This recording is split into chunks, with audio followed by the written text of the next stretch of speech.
জুমার দিন বা সপ্তাহে একটা জুমার দিন 2025-এর প্রথম জুমার দিন।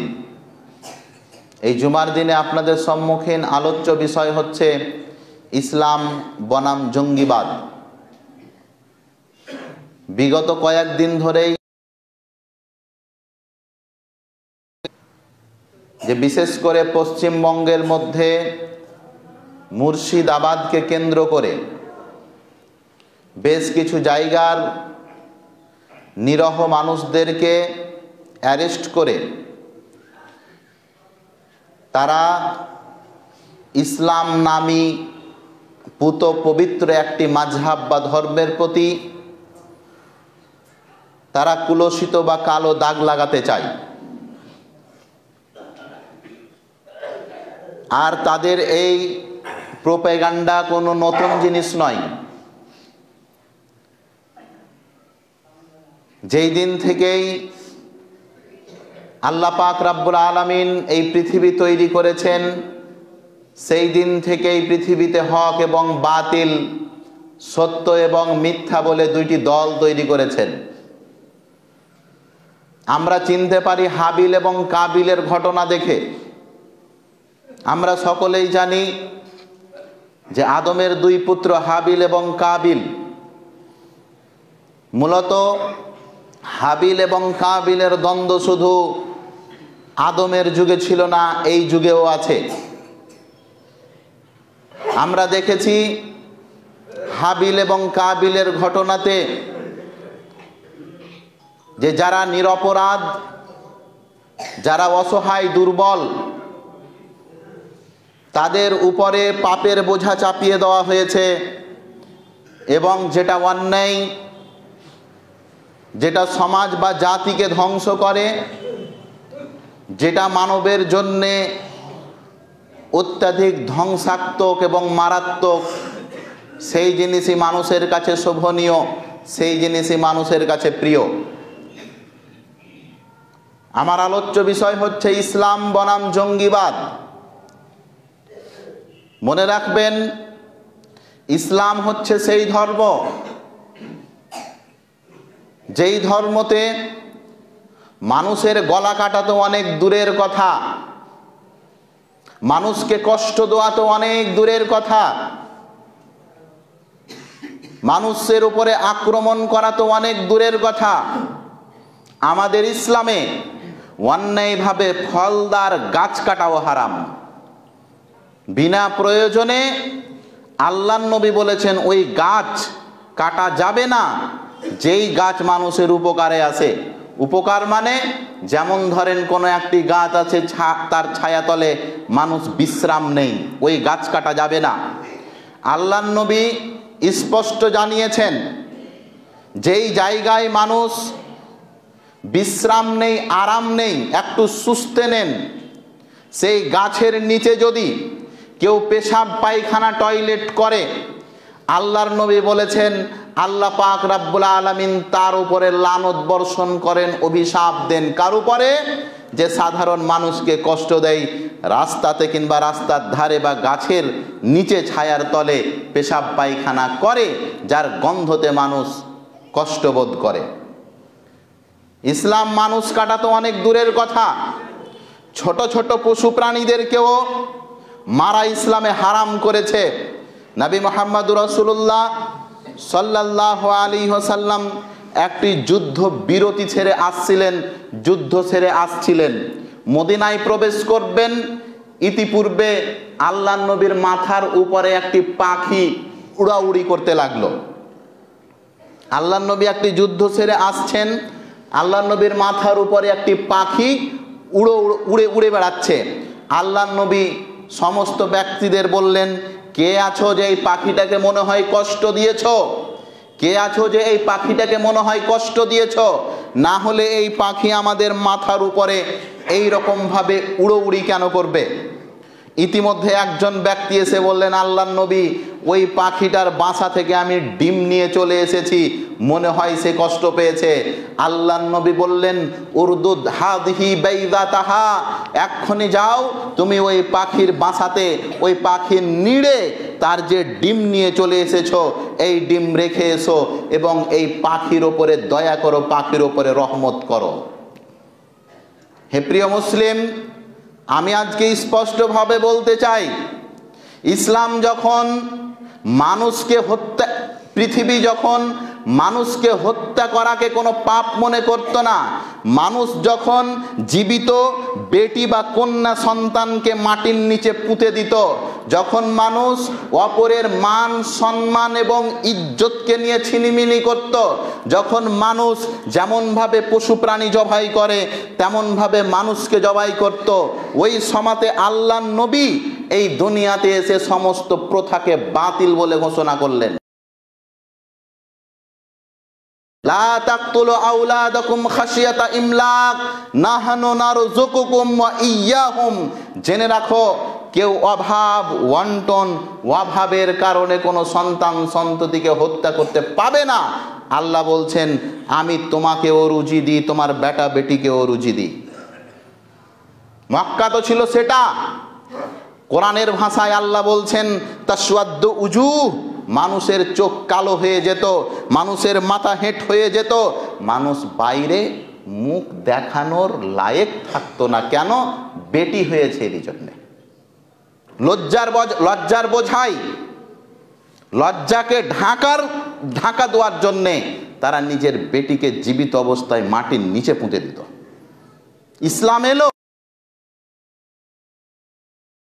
বার্তা দিল পৃথিবীকে যে বেটিকে পুঁতে দেওয়া তো দূরের কথা, বেটির সেবাতেই আছে জান্নাত। ইসলাম এটা, যারাকে তোমরা মাটির নিচে পুঁতে দিও, এসে বলল তুমি দুইটি কন্যা সন্তানের যদি বাপ হও, তার যদি ভালোভাবে দেখাশোনা করো, ভালো পুত্রের সঙ্গে বিবাহ দিয়ে দাও, তাহলে জান্নাতে আমার সঙ্গে একসঙ্গে থাকবে। শুধু জান্নাতে নয়, আল্লাহর নবী এই দুটি আঙুলকে ইশারা করে এই রকম করে দিলেন, বললেন এই রকম থাকবে যেমন দুটি আঙুল পাশাপাশি। প্রিয় বন্ধু, আজ যারা পুরো বিশ্বের প্রতি অত্যাচার করছে, যাদের বারুদের গন্ধে আবহাওয়া পরিবর্তন হয়ে যাচ্ছে, যাদের বম এবং বারুদের আতশবাজিতে আল্লাহর আকাশ কালো হয়ে যাচ্ছে, আজকে তারা আমাদেরকে শিখাচ্ছে শান্তি কাকে বলে। আশ্চর্যের পরিস্থিতি আজকে চলছে অন্ধদের হাটে চশমা বিক্রির কারখানা। হাট বসেছে অন্ধদের, আর কেনা বলেন অন্ধদের চশমার কি প্রয়োজন রয়েছে? আজকে যারা আমাদেরকে বলছো মাদ্রাসা মানে আতঙ্কবাদীদের কারখানা, আরে মাদ্রাসা ছিল বলেই তোমরা ইংরেজদেরকে ভারত থেকে তাড়াতে পেরেছো। ভারত স্বাধীন আন্দোলনের পূর্বে যতগুলি মাদ্রাসা তৈরি হয়েছে, আপনি ইতিহাস খুলেন, যতগুলি, আমি জোর গলায় বলছি, ভারত স্বাধীন আন্দোলনের পূর্বে যতগুলো মাদ্রাসা তৈরি হয়েছে, সমস্ত মাদ্রাসার ভিত্তি স্থাপন হয়েছিল একটা লক্ষ্যে, ইংরেজদেরকে ভারত থেকে তাড়াতে হবে। দূরের কথা আমি আপনাকে বলি না, বহুদিন আপনাকে এই কথা বলেছি, আপনার বাড়ির পাশে দেলালপুর মাদ্রাসার আপনি একবার খবর নিয়ে আসিয়েন। আমি দূরের কথা বলি না, শত শত প্রমাণ পেশ করা যাবে। আমি কাছের ঘটনা বলছি, দেলালপুর মাদ্রাসার ভিত্তি স্থাপন হয়েছিল ইংরেজি আমলে, কারণ মাদ্রাসা মক্তবে কোরআন হাদিসের জন্য হয়। টার্গেট ছিল মুসলমানদের, যেখান থেকে ইংরেজ বিরোধী আন্দোলনের সৈনিক তৈরি হবে। আমরা এখনো বলি, যাও দেখে এসো আমাদের মুর্শিদাবাদে এখনো বুক টান টান করে দাঁড়িয়ে আছে, পুরো বিশ্বকে দেখাচ্ছে, যার নাম আমরা বলেছি ইমামবাড়া। কার বাড়ি এটা? কোনো রাজা বাদশার? ইমামবাড়া কিসের নাম? যেখানে আমরা শুনেছি নবাব সিরাজউদ্দৌলার আনুমানিক 11,000 সৈন্যর আবাসস্থানের নাম হচ্ছে ইমামবাড়া। এগুলো ইতিহাস কি বলে? আজকে যেই মাদ্রাসাগুলিকে তকমা দেওয়া হচ্ছে আতঙ্কবাদীর কারখানা, আল্লাহর কসম করে বলছি, আল্লাহর কসম করে বলছি, সেখানে যদি আতঙ্কবাদী তৈরি হতো 5 দিনও তুমি এই দুনিয়াতে টিকতে পারতে না। কিন্তু আমরা মাদ্রাসায় শিখাই আল্লাহর নবীর সেই হাদিস। নবী মুহাম্মদ রাসূলুল্লাহ সাল্লাল্লাহু আলাইহি সাল্লাম বলেন, লা ইয়ারহামুল্লাহ মান লা ইয়ারহামুন নাস। যদি কোনো মানুষ মানুষের প্রতি দয়া না করে, আল্লাহ তার প্রতি দয়া করে না। আমি বলিনি মুসলমানের প্রতি দয়া করে, আল্লাহ বলছেন মান লা ইয়ারহামুন নাস। যদি কোনো মানুষ মানুষের প্রতি দয়া না করে, মানুষটাকে আদম সন্তান। তোমরা আজকে চাইছো কুম্ভ মেলা একটা হচ্ছে, কুম্ভ মেলা ওদেরই মেলা, তাতে ওই মেলাতে মুসলমানদের দোকান বসতে দেওয়া হবে না। ওখানকার সরকার বাবু আর মন্ত্রী বাবু আর মুখ্যমন্ত্রী বাবু নোটিশ জারি করেছে, ডিএমকে দিয়ে মুসলমানদের দোকানগুলিকে উঠিয়ে দেওয়া হচ্ছে কুম্ভ মেলাতে। তাদের বক্তব্য কি, যে কুম্ভ মেলাটা হচ্ছে সাধু সন্ন্যাসীদের, আর এই সাধু সন্ন্যাসীদের মেলাতে মুসলমানদের কাজ কি? তারা আমাদের আধার কার্ড, ভোটার কার্ড দেখছে, এই দোকানের মালিককে প্রোপাইটার উমুক শেখ, উমুক আনসারি, উমুক খান, তার 4টি বাট্টি উঠিয়ে দিয়েছে। আরে পৃথিবীতে শান্তির প্রতিষ্ঠার এটাই তো প্রতীক। তোমরা তোমাদের মেলাতে আমাদের মুসলিম ভাইদের দোকানকে উঠাও, আর আমরা আমাদের জালসাই তোমাদের বাপ বেটাদের দোকান থাকে, আমরা একদিনও ফতোয়া দিনে ওটা উমুক দাসের দোকান, ওই দোকানে খাওয়া যাবে না। আমাদের জালসাগুলোতে যে দোকান বসে, কত % মুসলমানের দোকান থাকে? অধিকাংশ দোকান তাদের থাকে। ফতোয়া দিয়েছি মেলা বসে না, আমরা এই ফতোয়া দিয়েছি, কিন্তু এই ফতোয়া কোনো মায়ের বেটা দেখাতে পারবে যে আমরা দিয়েছি উমুক কমিউনিটিকে দোকান বসাতে দিও না? তাহলে এই মুর্শিদাবাদের মাটিতে তোমাদেরকে রাস্তার ধারে কোটা নিয়ে ভিক্ষা ছাড়া কোনো উপায় থাকবে না। কয় % আছো তোমরা আর কয় % আমরা? আমরা যদি কেনাকাটা বন্ধ করে দিই তোমাদের অবস্থা কি হবে? কিন্তু ইসলাম এটা শিখায় না। ইসলাম বলে লাকুম দীনুকুম ওয়ালিয়া দীন। এটাই তো আমার আল্লাহ আমাকে শিখিয়েছে, এটাই তো আল্লাহর বার্তা। একজন মুসলমান এটা বলে না এটা উমুকের দোকান খাবো না চ, এটা উমুকের দোকান কিনবো না চ, এটা উমুকের দোকান পড়বো না চ। আল্লাহ এটা বলে না, বরঞ্চ আল্লাহ বলছেন লাকুম দীনুকুম ওয়ালিয়া দীন। তারা তাদের ধর্ম নিয়ে সন্তুষ্ট থাকুক, তোমরা তোমাদের ধর্ম নিয়ে সন্তুষ্ট থাকুক। হে প্রিয় বন্ধু, ইসলাম হচ্ছে শান্তির বার্তাবাহক, ইসলাম হচ্ছে শান্তির ধর্ম। এই ইসলামে কোনো ভেদাভেদ নেই। এই ইসলামে কে ম্যাথর আর কে মালিক এর মধ্যে কোনো পার্থক্য নেই। ইসলাম হচ্ছে সেই ধর্ম যেই ধর্ম মানুষকে অন্ধকার থেকে আলোর পথ দেখায়। নবী মুহাম্মদ রাসূলুল্লাহ সাল্লাল্লাহু আলাইহি ওয়াসাল্লাম কোনোদিন মানুষের প্রতি প্রতিশোধ নেননি, মারা তো অনেক দূরের কথা। আল্লাহর নবী মদিনার মাটিতে মসজিদে বসে আছেন কিছু লোককে নিয়ে। আমরা মাঝে মধ্যে মসজিদে বসে থাকি না? নামাজ ছাড়ার পরে থাকি কি থাকি না? আমরাও তো থাকি অনেক সময় মসজিদে বসে। আল্লাহর নবী একদিন মসজিদে কিছু লোককে নিয়ে বসে আছেন, নামাজ পড়া হয়ে গেছে, এতে বসে আছেন।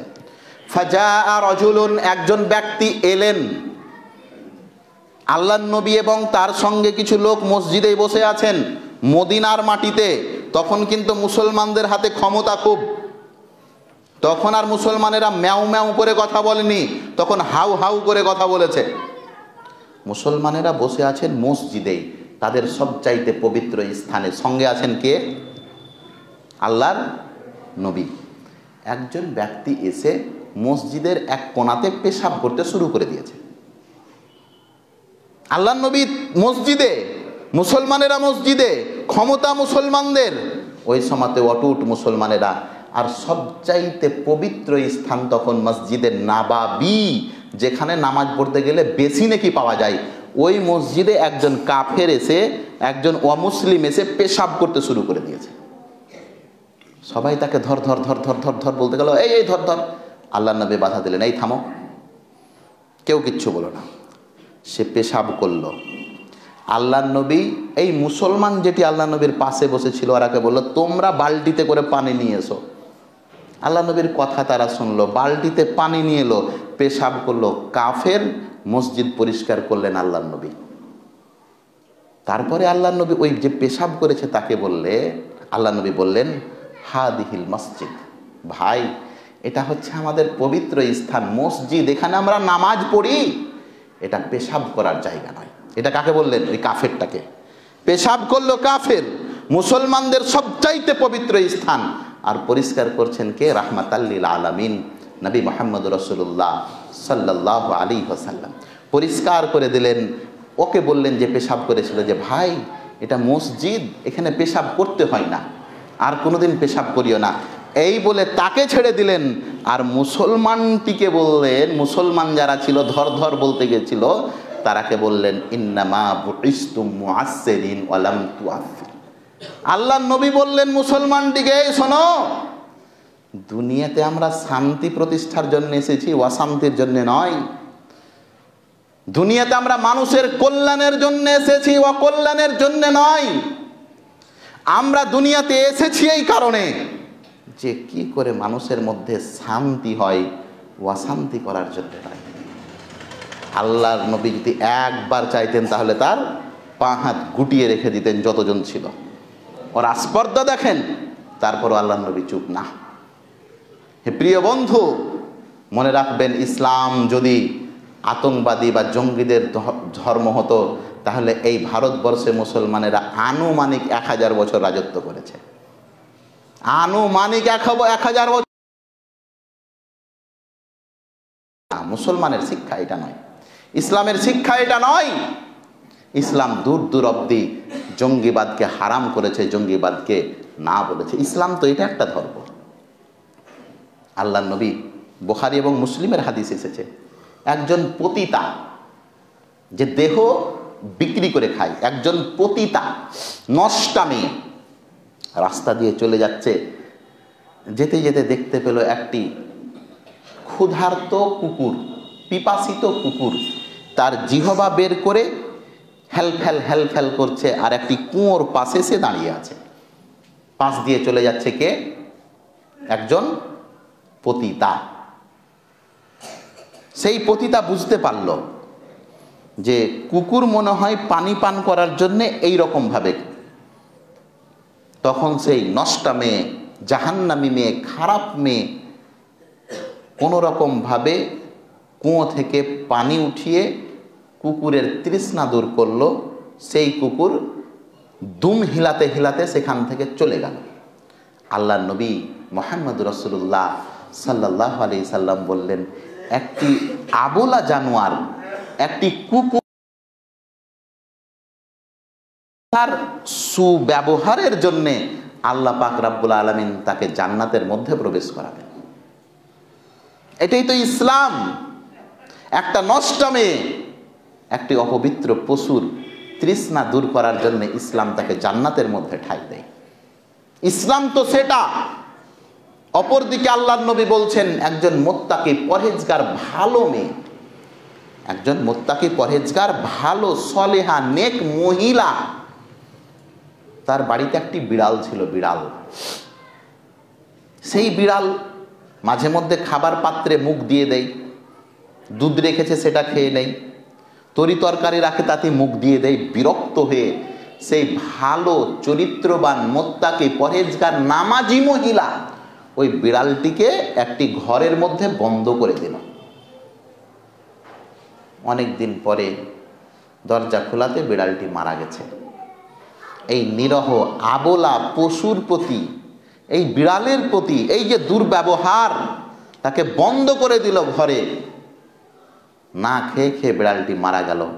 নবী মুহাম্মদ রাসূলুল্লাহ সাল্লাল্লাহু আলাইহি সাল্লাম বলছেন, যদিও মহিলাটি ভালো ছিল, পশুর প্রতি দুর্ব্যবহারের জন্য আল্লাহ পাক রব্বুল আলামিন তাকে জাহান্নামের মধ্যে দেবেন। হে প্রিয় ভাই, একবার নিজের আত্মাকে, নিজেকে প্রশ্ন করুন। যেই ইসলাম মানুষকে এই পথ দেখায় যে পশু প্রাণীর সঙ্গে ভালো ব্যবহারের বিনিময়ে জান্নাত, আর পশু প্রাণীর সঙ্গে খারাপ ব্যবহারের বিনিময়ে জাহান্নাম, সেই ইসলাম কি মানুষের প্রতি খারাপ ব্যবহারের প্রতি জান্নাত দিতে পারে? আমরা বলেছি ইসলামের যুদ্ধও ছিল শান্তি প্রতিষ্ঠার জন্য। ইসলামের যুদ্ধও ছিল, আল্লাহ নবীর যুদ্ধও ছিল শান্তির জন্যে, শান্তি প্রতিষ্ঠার জন্যে, অন্যায়ের জন্য নয়। আজ বিশেষ করে মুর্শিদাবাদকে টার্গেট করা হয়েছে, তার কয়েকটা কারণ আপনি দেখবেন। পশ্চিমবঙ্গের মধ্যে সবচাইতে বেশি যেটা মুসলমানদের গড় বলা হয় সেটা হচ্ছে মুর্শিদাবাদ, আর তাদের টার্গেট এটা।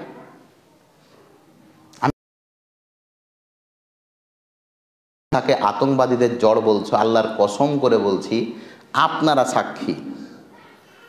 আপনাদের মসজিদে যদি এখনই একটা সাপ ঢুকে যায়, মারার লাঠি আছে?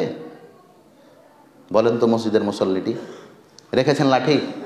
মানুষ নয়, একটা সাপ যদি এখনই ঢুকে যায়, সাপ, মারার লাঠি আছে মসজিদে? আল্লাহু আকবার। আরে ভাই, যে মসজিদে সাপ মারার লাঠি নাই, সে মসজিদে মানুষ মারার লাঠি থাকবে, অস্ত্র থাকবে? আশ্চর্য লাগে ওই বিবেকহীন, বুদ্ধিহীন, অপবিত্র, নাপাক মন মানসিকতার ব্যক্তিদের, যে মসজিদে একটা কুকুর হাঁকানোর জন্যে, ছাগল হাঁকানোর জন্যে, ছাগল তাড়ানোর জন্যে, একটা সাপ বিছাই ইঁদুর মারার জন্যে লাঠি থাকে না, সেই মসজিদকে তুমি বলো যে আতঙ্কবাদের শিক্ষা দেওয়া হয়? বাচ্চাদেরকে আমরা একটা বই পড়াই, নুরানি কায়দা পড়াই না? একটা বই পড়াই, নুরানি কায়দা। আমাদের এখনো লাইব্রেরিতে আছে নুরানি কায়দা। আস্তাগফিরুল্লাহ, ওই অপবিত্র নাপাকেরা ওই বইটার নাম দিয়েছে আল কায়দা। কিসের আল কায়দা? আমরা আল কায়দাকে ভালোবাসি না। বাংলাদেশে কি না হচ্ছে ওটা আমরা বুঝি না, ও জানি না, ও জানতেও চাই না। দেশ যারা চালাচ্ছে তারা বুঝবে ওখানে কি হচ্ছে না হচ্ছে। আমরা ওই ব্যাপারে কথাও বলতে যাই না। ইউনূসের সরকার ভালো না ইউনূসের সরকার খারাপ? ভাই, আমি ইউনূসের দেশে থাকি না, আমি নজরুলের দেশে থাকি। এক বৃন্তে দুটি কুসুম, হিন্দু মুসলমান, মুসলিম তার নয়নমণি, হিন্দু তাহার প্রাণ। ওই দেশে আমি থাকি, আমি দেখতে যাই না ইউনূসের সরকারে কি হচ্ছে। কে ইউনূস? ইউনূসের সঙ্গে আমাদের কি সম্পর্ক? আমাদের সম্পর্ক হচ্ছে এই মাটিতে, যেই মাটির ব্যাপারে বলা হয়েছে সারে জাহাঁ সে আচ্ছা হিন্দু সীতা হামারা, হাম বুলবুলে হে ইসকি ইয়ে গুল সীতা হামারা। আমরাই তো লিখেছি এটা। প্রিয় বন্ধু, বড় লেভেলের একটা প্ল্যান চলছে আমাদের উপরে। আপনাকে বুঝতে হবে। আমি বারবার আপনাদের ব্যাপারে এই কথাগুলি বলি, মুখ বন্ধ রাখা যে বড় বিপদ। এই ব্যাপারে আপনাকে জানতে হবে। যাদের ধর্ম তৈরি হয়েছে, যুদ্ধের বইকে বলা হয়েছে ধর্মগ্রন্থ। যুদ্ধের বইকে কি বলা হয়েছে? ধর্মগ্রন্থ। যেমন আমাদের আছে আল কোরআন, মহাভারত। এই বইটা কিসের? আরে ভাই, একটা যুদ্ধের বই এটা গো ভাই। মহাভারত এটা কিসের বই? যুদ্ধের বইকে তোমরা নাম দিয়েছো ধর্মগ্রন্থ বা ধর্মের বই। আপত্তি আমাদের কিচ্ছু নেই, কিচ্ছু আপত্তি নেই। কিন্তু এই নিরহ মানুষ হরিহর পাড়া থেকে উঠিয়ে নিলে, গ্রামের অতজন ব্যক্তি কাছে মিডিয়া যাচ্ছে যে একজন ব্যক্তি তো বলুক যে এর ব্যাপারে কোনো খারাপ রিপোর্ট আছে।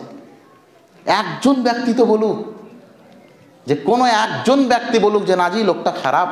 অথচ আর বাবা বলছে, অথচ মনিরুলের বাবা বলছে যে আমার বেটার কোনো নাম গন্ধ তার থানাতে নেই।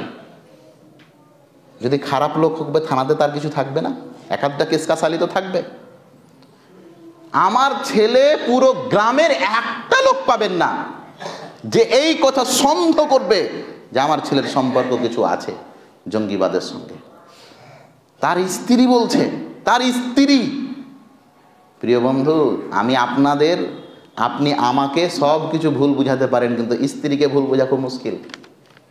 সে আমার সব কিছু জানে। তার স্ত্রী বলছে যে আমার স্বামীর কোনো সম্পর্ক নেই। আমার স্বামী তো মিস্ত্রি, মেশিন টেশিন চাইনা মেশিনগুলো ঠিকঠাক করে বেড়ায়, আর 2-4 বিঘা জমি আছে ওগুলো দেখাশোনা করে, আর তাকে বলা হচ্ছে বাংলাদেশি। তো ওই যদি বাংলাদেশি হয় তো তোমার ভারতবর্ষের ভোটার কার্ডের নাম কি করে এলো হে? ওর আধার কার্ড তৈরি হলো কি করে? কি করছিল তোমার সংস্থা এতদিন? তার মা ফের আবার ভারতে কি করে হলো? ওটাকে ওয়াইফাই কানেক্টে চলে এসেছে বিদেশ থেকে? প্রিয় বন্ধু, এটা কিচ্ছু নয়। এটা আমরা বলতে চাইছি, বিশেষ করে মুসলিমদেরকে টার্গেট করা হচ্ছে, মুসলিমদেরকে লক্ষ্য করে। কাদের আপনি গায়ে দাগ লাগাচ্ছেন? একবারও তো দেখলাম না। আজ থেকে 6 দিন পূর্বে নিমতিতে স্টেশনে একটা ঘটনা ঘটলো, আজ থেকে 6 দিন আগে, সম্ভবত এই মাদ্রাসার যেদিন জালসা ছিল তার আগা দিন না কখন, আমি দিনটা একাত্র এদিক ওদিক হতে পারে, কিন্তু ঘটেছে এই কয়েকদিনের মধ্যে।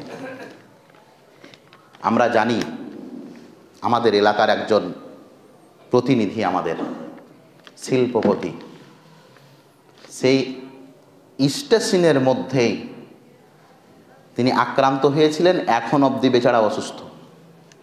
নাম জানেন না তার আপনারা? আমরা জানি না কে এই কাজ করেছে, আমি জানি না, কিন্তু আমি বলতে চাইছি জিজ্ঞাসা চিহ্নটা লেগে গেল না? কারা স্টেশনে বম রেখেছিল এই 6 দিন আগে? ধরা যখন পড়ল তখন দেখা গেল তার নাম হচ্ছে সাগর দাস একজনের, আর একজনের নাম হচ্ছে মদন কুণ্ড। কই একবারও তো আতঙ্কবাদীর তাকমা দিলে না তোমরা? মুর্শিদাবাদের মাটিতে অহরহ তারা ধরা পড়ছে, কই একবারও তো তাদের নাম উচ্চারণ হচ্ছে না? তাদের মক্তব মাদ্রাসাগুলি, তাদের উপাসনালয়গুলি, তাদের বিভিন্ন রকম আশ্রমগুলিতে আরএসএস ট্রেনিং দিচ্ছে, প্রকাশ্য গান, বন্দুক, তালোয়ার ঘুরিয়ে। কে দেখেনি এই ভিডিওটা? কে দেখেনি এই ভিডিওগুলো? এই ভিডিওগুলো যদি আমরা দেখতে পাই তো যে বাবুরা উঁচু লেভেলে বসে আছে তারা দেখতে পায় না? তাদের কাছে পেলে অত্যাধুনিক আধুনিক মেশিন আছে মডারেট করার। আপনি ফেসবুকে ছাড়তে গেলেই, সোশ্যাল মিডিয়ায় ছাড়তে গেলেই তাদের কাছে চলে যাবে। কই তাদের খবর তো একবারও দেখানো হয় না। তারা কি বলতে চাইছে? মুর্শিদাবাদ আতঙ্কবাদীদের কারখানা তৈরি হয়েছে। আস্তাগফিরুল্লাহ। হে প্রিয় ভাই, আমরা মুসলিম, আল্লাহ পাক রব্বুল আলামিন আমাদের ঘোষণা দিয়েছেন, জানিয়ে দিয়েছেন, মান কাতালা নাফসাম বেগাইরি নাফসিন আও ফাসাদিন ফিল আরদ ফাকা আন্নামা কাতালা নাসা জামিয়া। আল্লাহ কোরআনে বলছেন, এই শোনো, যদি কোনো মানুষকে তুমি অন্যায়ভাবে মারো, মুসলমানকে নয়, মানুষকে, তুমি যাকেই মারো, শুধু অমুসলিমকে নয়, তুমি যাকেই মারো, তুমি যদি অন্যায়ভাবে কাউকে মেরে দাও, কিংবা এই জমিনের মধ্যে তুমি ফিতনা সৃষ্টি করো, বিপর্যয় করো, ঝামেলা লাগাও, সেটা যে ধর্মেরই হোক না কেন, তাহলে একজনকে হত্যা করলে না, তুমি পুরো পৃথিবীর মানুষকে তুমি হত্যা করে দিলে। আমি জোর গলায় বলতে পারি, বিশ্বের কোন ধর্মগ্রন্থ দিয়ে কথা লেখা আছে? একজন নিরহ মানুষকে হত্যা করা পৃথিবীর সমস্ত মানুষকে হত্যা করার সমতুল্য আমার আল্লাহ বিধান দিয়েছেন। প্রিয় বন্ধু, আমরা কোনোদিন মানুষের প্রতি অন্যায়ের জন্য এই পৃথিবীতে আসিনি। আপনি দেখেন না, আল্লাহর নবীর জীবনী দেখেন। আল্লাহর নবীকে যারা বাধ্য করলো মক্কা ছেড়ে মদিনা যাওয়ার জন্যে, বাড়ি ঘর ছেড়ে চলে যাচ্ছেন আল্লাহর নবী। আবু বকর বলছেন যে আল্লাহর নবী আর আমি যাচ্ছিলাম, তো আল্লাহর নবী বারবার নিজের বাড়ি, নিজের গ্রামের দিকে দেখছেন আর কাঁদছেন, চোখের পানি ফেলছেন। আপনি বলেন তো, আপনাকে যদি গ্রাম ছেড়ে যেতে হয় কত কষ্ট লাগে? আমরা দেখেছি যে ভাইরা বিদেশ যায়, যেদিন যায় সেদিন অনেক ভাইকে দেখেছি চোখ দিয়ে পানি চলে আসে। বেটা বেটিকে ছেড়ে যাচ্ছে, বাড়িঘর ছেড়ে যাচ্ছে, অনেক ভাইকে দেখেছি কাঁদে। বড় বড় মানুষকে দেখেছি কাঁদে, বড় বড় মানুষকে, 2-4টা বড় বড় তার ছেলে পেলে আছে, বাড়ি থেকে যায় তখন কাঁদে, তার ছেলে পিলে কাঁদে, তার স্ত্রী কাঁদে, দেখেছি, আমি নিজের চোখে দেখেছি। গ্রাম ছাড়ার একটা যে দরদ অন্তরে মানুষের থাকে। নিজের গ্রাম যতই খারাপ হোক, যতই খারাপ হোক, নিজের গ্রাম, লাইন নেই, রাস্তা নেই, উমুক নেই, তুমুক নেই, তবু আপনাকে যদি বলা হয় সবচাইতে ভালো গ্রাম কোনটা, না তো আমার গ্রাম। এটা দরদ থাকে মানুষের। আল্লাহর নবী বারবার ছেড়ে যাচ্ছেন। একটি হাদিসে এসছে, আল্লাহর নবী মক্কাকে দেখছেন আর বলছেন যে মক্কা, আমার কোনো ইচ্ছা ছিল না তোমাকে ছাড়ার, পৃথিবীর শ্রেষ্ঠতম জায়গা হচ্ছে মক্কা, তুমি আজকে যদি আমাকে এখান থেকে বের না করা হতো, আমি বের হতাম না। কাঁদতে কাঁদতে আল্লাহ নবী গেলেন।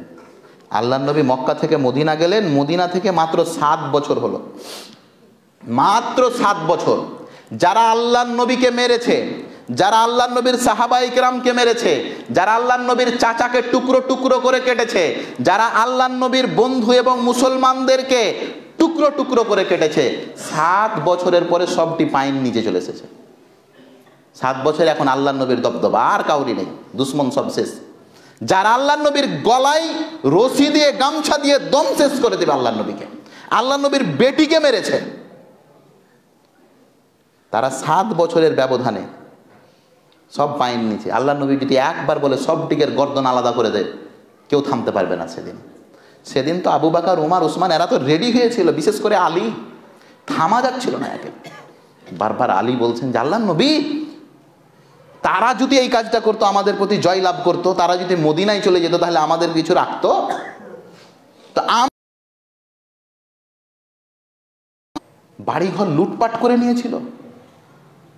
আল্লাহ নবীর ফুফাতো ভাই আল্লাহ নবীর কাছে যে কাঁদছেন আর বলছেন যে আল্লাহ নবী, কত শখ করে বাড়িটা বানিয়েছিলাম, চলে এলাম যে আবু জাহেল দখল করে নিয়েছে, বাড়ি ঘর সব লুট করে নিয়েছে। তারা সেই দিন মক্কা বিজয়ের দিন সব পায়ের নিচে। আল্লাহ নবী যদি একবার বলে যে যারা আমার চাচাকে কেটেছে সবটিকে কাট, কেউ থামতে পারবে না। অথচ আপনি দেখবেন মক্কা বিজয়ের দিন একজন মারা যায়নি, একটা মানুষের শরীরে আঁচটাক আসেনি। এটাই তো ইসলাম। বরঞ্চ আল্লাহ নবী বললেন, লা তাসরিবা আলাইকুমুল ইয়াওম ওয়া আনতুম, এই শুনে রাখো, আজকের দিনে তোমরা মনে করছো প্রতিশোধ নেব আমি, আজকে কোনো প্রতিশোধ নয়, যাও তোমাদেরকে ক্ষমা করে দিলাম। এটাই তো আল্লাহর নবী। মক্কা বিজয়ের 14 থেকে 16 দিন পরে আরেকটি যুদ্ধ, যেটাকে হুনাইন বলা হয়। হুনাইনের যুদ্ধে নবী মুহাম্মদ রাসূলুল্লাহ সাল্লাল্লাহু আলাইহি সাল্লাম একটি রাস্তায় দেখছেন একটা মেয়ের লাশ পড়ে আছে, মহিলা, একটা কাফের মহিলার লাশ পড়ে আছে। আল্লাহর নবী দেখে বললেন, মা কানাত হাদিহি লিয়ুকাতিল, আরে মহিলারা যুদ্ধের জন্য নয়, একে কে মেরেছে? কাফেরদের একটা মহিলা যুদ্ধের ময়দানে পড়ে আছে। আল্লাহর নবী দেখে বলছেন, মা কানাত হাদিহি লিয়ুকাতিল, আরে কাফেরের মেয়েরাও হলেও তারা যুদ্ধের জন্য নয়, কার জমাত, কে মেরেছে কে?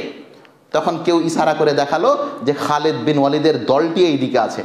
আল্লাহ নবী তার নেতাকে ডেকে পাঠালেন, খালিদ বিন ওয়ালিদকে। খালিদ বিন ওয়ালিদকে ডেকে বললেন, লিয়াকতুলান্না ইমরাতান ওয়ালা আসিফা। আবু দাউদ হাদিস নম্বর 2669, 2669। আবু দাউদ আপনি খুলবেন। আল্লাহ নবী খালিদ বিন ওয়ালিদ, যিনি ওই সৈন্যের নেতা ছিলেন, তাকে ডাকলেন, বললেন এটা কি? খালিদ বিন ওয়ালিদ বলেন, মহিলা। কাদের? কাফেরদের। আল্লাহ নবী বলেন, শোনো, কাফেরদের মহিলার উপরে হাত উঠাবে না। আর শোনো, যারা নিরস্ত্র, যারা যুদ্ধ করতে আসেনি, যারা ছোট ছেলে, তাদের উপরে হাত উঠাবে না। কাফেরদের এমন কোনো জিনিসকে নষ্ট করবে না যাতে যাতে জাতি ধ্বংস হয়ে যায়। আল্লাহ নবী কথাও বললেন, কোনো গাছকে কাটবে না, কাউরি বাড়ি ঘরে আগুন লাগাবে না। নবী মুহাম্মদ রাসূলুল্লাহ সাল্লাল্লাহু আলাইহি সাল্লাম এটাই শিখিয়েছেন। খালিদ বিন ওয়ালিদকে বললেন, কোনো কাফেরের মেয়ে ছেলের উপরে হাত উঠাবে না, তাদের ছোট বাচ্চাদের হাত উঠাবে না। বরঞ্চ মুসনাদ আহমদের একটি হাদিসে এসেছে, আল্লাহ নবী বলছেন, হাল খিয়ারুকুম ইল্লা আউলাদুল মুশরিকিন ওয়াল্লাযী নাফসু মুহাম্মদ বিয়াদি। আল্লাহর নবী আল্লাহর কসম করে বলছেন, এই শোনো, কাফেরদের যে ছেলেগুলো, সেগুলো হচ্ছে তোমাদের চাইতে উত্তম। ছোট ছোট দুধের বাচ্চাগুলো, তারা তো ফিতরাতের উপরে জন্মগ্রহণ করেছে, তারা তো সঠিক আকীদায় আছে, তাদেরকে মারা যাবে না। হে প্রিয় বন্ধু, এটাই তো হচ্ছে ইসলাম। যে ইসলাম মানুষকে শান্তির বার্তা দিয়েছে, সেই ইসলাম। আলোচনার আরও বেশ কিছু গুরুত্বপূর্ণ কথা ছিল, যেটা আমি একটু বলেই শেষ করব। শোনেন, আল্লাহর নবী মুহাম্মদ সাল্লাল্লাহু আলাইহি সাল্লাম সারা জীবন, ইসলাম যে শান্তির ধর্ম তার প্রমাণ দেখেন। আল্লাহর নবী সারা জীবনে উপস্থিত অনুপস্থিত থেকে যুদ্ধ করেছেন 90টি। কতটি? মনে রাখবেন এগুলো, কাফেরদের উত্তর দিতে হবে। আল্লাহর নবী উপস্থিত অনুপস্থিত থেকে যুদ্ধ করেছেন মোট 90টি। আর এই 90টি যুদ্ধের মধ্যে মুসলমান শহীদ হয়েছেন, মারা গেছেন মাত্র 333 জন।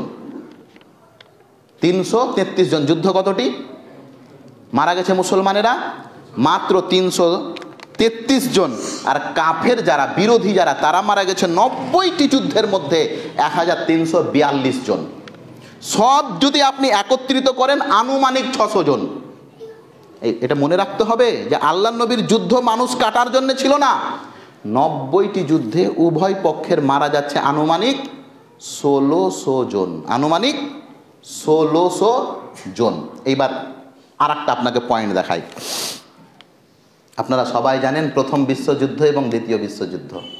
প্রথম বিশ্বযুদ্ধ 1914 থেকে নিয়ে 1918, একটাই যুদ্ধ, কিন্তু এই একটা যুদ্ধ বিশ্বতে যেটা লেগেছিল সেটাতে মানুষই মারা গেছে 90 লক্ষ। শান্তির বার্তা কাকে বলবেন?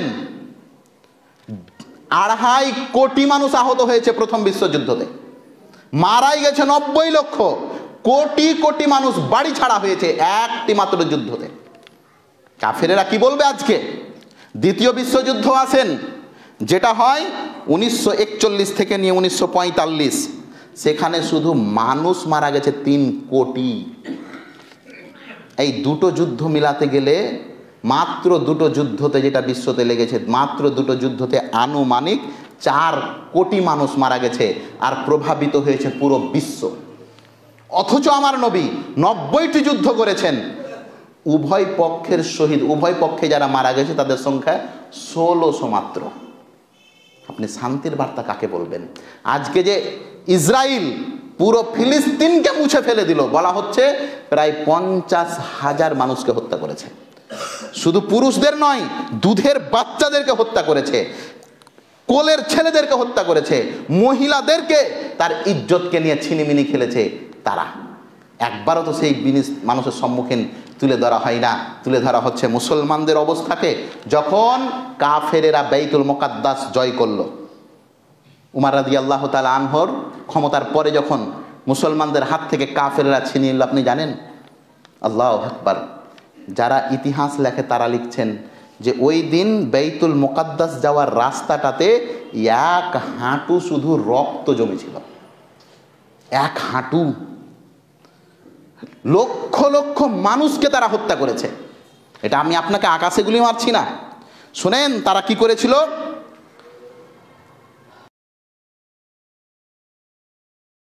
আছে কানি বেজিয়াম শব্দটা হয়তো একটু 19-20 হচ্ছে। এটা এর মানেটা কি? এর মানেটা শোনেন। ওই সমাতে খ্রিস্টানেরা মুসলমানদের সঙ্গে কি করেছিল? কামিনি বিজিয়াম করেছিল। এটা কি? এটা হচ্ছে মানুষের গোশতকে ফ্রাই করে রান্না করে তারা খেয়েছিল। গ্রিল বুঝেন আপনারা? গ্রিল একটা খাবারের নাম। গ্রিল বুঝেন না? ওই মুরগিকে এপার থেকে ওপার রডে ভরে দেয়, ঘুরে, ওটার নাম কি? কি? না না, ওটার নাম শিক কাবাব নয়। হ্যাঁ, আচ্ছা যাই হোক, আমি ওটাকে আবার গ্রিল বলি। দেখবেন শিক কাবাব কয়েক রকম, ওটা শিক কাবাব নয়। এটা পুরো পোলট্রিটাই দেখবেন আপনি, পুরো মুরগিটাকে ভরে দেয়, ওটাকে গ্রিল বলে মনে হয়। ঘুরে ঘুরে, আস্তে আস্তে ঘুরে। ইতিহাস যারা লিখেছে তারা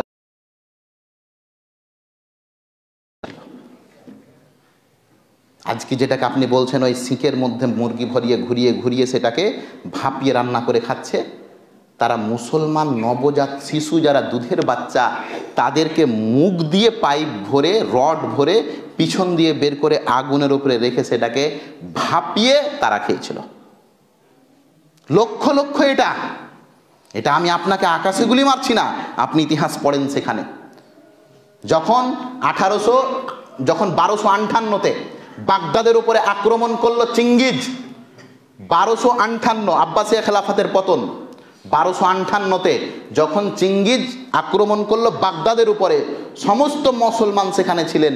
যেটাকে সিটি বলা হতো পৃথিবীর, দারুস সালাম, শান্তির জায়গা নাম দেওয়া হয়েছে। করলো এত মানুষকে সে হত্যা করেছিল যে যারা ইতিহাস লেখে তারা লিখছে পুরো পৃথিবীর যে অক্সিজেন এবং কার্বন ডাই অক্সাইডের যে তারতম্য আছে, অক্সিজেন এবং কার্বন ডাই অক্সাইড বুঝছেন, যেটা আমরা নিচ্ছি আর যেটা আমরা ছাড়ছি, এটার একটা তারতম্য রেখেছে আল্লাহ পৃথিবীতে। এইটার তারতম্যটার উপরে ব্যাঘাত ঘটিয়ে দিয়েছিল। সে মানুষের শ্বাস নিতে কষ্ট হচ্ছিল, কত মানুষকে হত্যা করেছিল। 10 লক্ষ মানুষ ছিল বাগদাদে তখন। মাত্র একটি যুদ্ধতে, 4 দিন না 5 দিনের যুদ্ধটি ছিল, 8 লক্ষ মুসলমানকে জবাই করে দিয়েছিল। 8 লক্ষ বাগদাদের। কোনোদিন ইতিহাসনিকার তো এই কথাটা বলে না। বাগদাদে মানুষ তো মানুষ। সেই দিন ইতিহাসনিকারা লিখছেন ফুরাত নদীর পানি 2 কালারের হয়ে গেছিল। 15 দিন ছিল কালো আর 15 দিন ছিল লাল। 15 দিন লাল ছিল শুধু মুসলমানদের রক্ততে, ফুরাত নদীর পানি বহেছে লাল হয়ে। আর 15 দিন কালো মানে হত্যা করার পরে বাড়ি ঘর কিচ্ছু রাখেনি, সবকে পুড়িয়ে ছাড়খাড় করে দিয়েছিল তারা। আর ওই পানি বইয়ে দিয়েছিল নদীতে। 15 দিন যাবত ওই নদীর পানি ছিল কালো। কোথায় আজকে ইতিহাস? একবারও তো আমরা কলমের নোকে তাদের নাম দেখি না যারা বাগদাদের মানুষ তো মানুষ অনুর্বর করে দিয়ে চলে গেছিল বাগদাদকে। তারপরে 100 বছর অবধি বাগদাদে কোনো মানুষ বসবাস করতে পারেনি। হিরোশিমা নাগাসিমাতে কি হলো? এখন অবধি তারা কোমর সোজা করতে পারে না। একবারও তো বলে না এটা আতঙ্কবাদী হামলা ছিল। প্রিয় বন্ধু, মনে রাখবেন যে ইসলাম মানুষকে মানবতা ধর্ম বলে আপনি আখ্যায়িত করিয়েন না। যারা এই সমস্ত কাজের সঙ্গে জড়িত যদি ইসলামের নামে করে, আমরা তাদেরকে বলি ভাই এটা ইসলাম নয়। ইসলাম তো হচ্ছে ওটা। আল্লাহ পাক রাব্বুল আলামিন কোরআন মাজিদের মধ্যে স্পষ্টভাবে জানিয়েছেন ইসলাম হচ্ছে কোনটা। আইয়ুল ইসলামে খায়র, হে আল্লাহর নবী সবচাইতে ভালো ইসলাম কোনটা? আল্লাহর নবী বললেন তুতিমুত তাম, অসহায় মানুষদেরকে খাবার দাও, এটাই হচ্ছে ইসলামের সবচাইতে ভালো কাজ। ক্ষুধার্তের ক্ষুধা দূর করেন, অসহায়ের অসহায়তা দূর করেন, যার কেউ নেই তার পিঠে হাত দেন, ইয়াতিমদের মাথায় হাত দেন, ইয়াতিমদের মানুষের কিছু দেন, বিধবাদের খবর নেন, এটাই তো হচ্ছে ইসলাম। প্রিয় বন্ধু, ইসলাম কোনোদিন আতঙ্কবাদীর ধর্ম হতে পারে না। আল্লাহ যেন আমাদের সকলকে সঠিক পথে চলার তৌফিক দান করেন। আমিন। ওয়া আখিরু দাওয়ানা আলহামদুলিল্লাহি রাব্বিল আলামিন।